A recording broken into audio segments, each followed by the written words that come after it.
What up, folks? Welcome back to my channel. Today we're talking about lighting and specifically talking about the best budget lighting for your YouTube setup. Let's get it.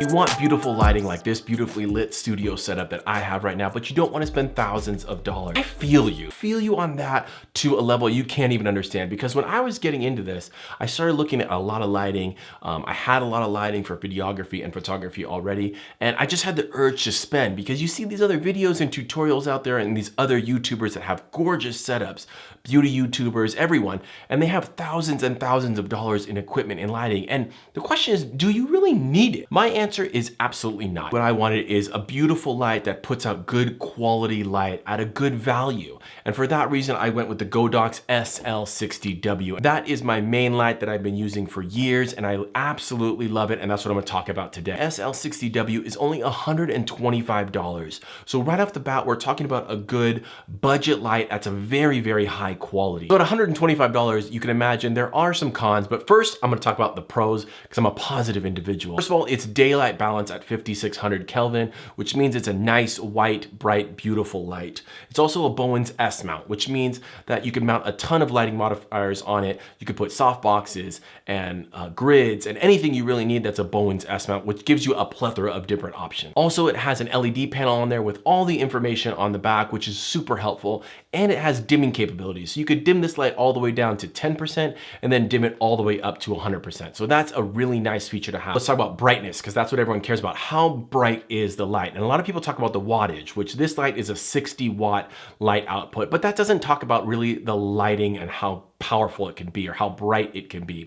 For that, you need to look at lumens. That number is how many lumens or that the light and the output is, and that judges how bright the light can get. This light right here can put out 4,500 lumens, which is not the biggest number in the world. It certainly isn't comparable to some of the couple $100,000 lighting situations that you could see, but for this YouTube setup and for most studio setups, that'll work perfect. If you're in a bedroom or a living room of your house or a garage or an actual studio, 4,500 lumens can get you pretty bright light and do wonders. Right now, I'm only at 65%, and you can see my settings on this are f2.8 right now. I'm at ISO 100, and this is a completely dark room. So you can see that there's plenty of light for what you need for this type of shooting. Most importantly, when you're looking at lighting, you wanna look at the CRI number, and what that really signifies is the quality of light, or how good it looks on camera. The quality of the light diminishes the lower that CRI number. So I like to stick in a CRI number of 95 or above. For this, I went 93 because I thought it was still comparable.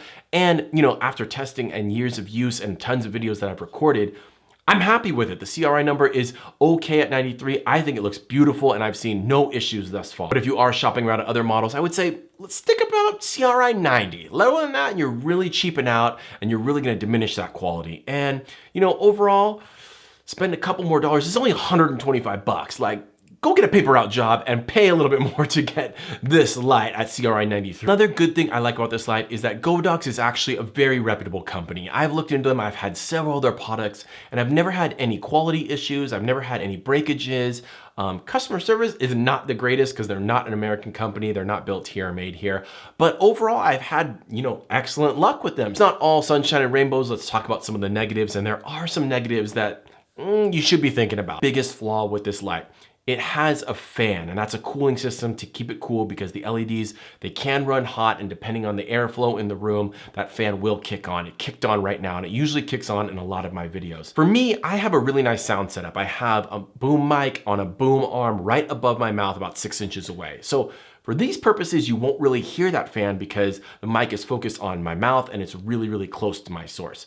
But if you have just a camera set up and you're just starting out and you just have no external microphones and the light is right next to the camera, you're probably gonna pick up some of that fan noise. Now, is it a deal breaker? Probably not, because the lighting is, really high quality and the fan isn't that loud. I'm gonna give you a sample of it right now.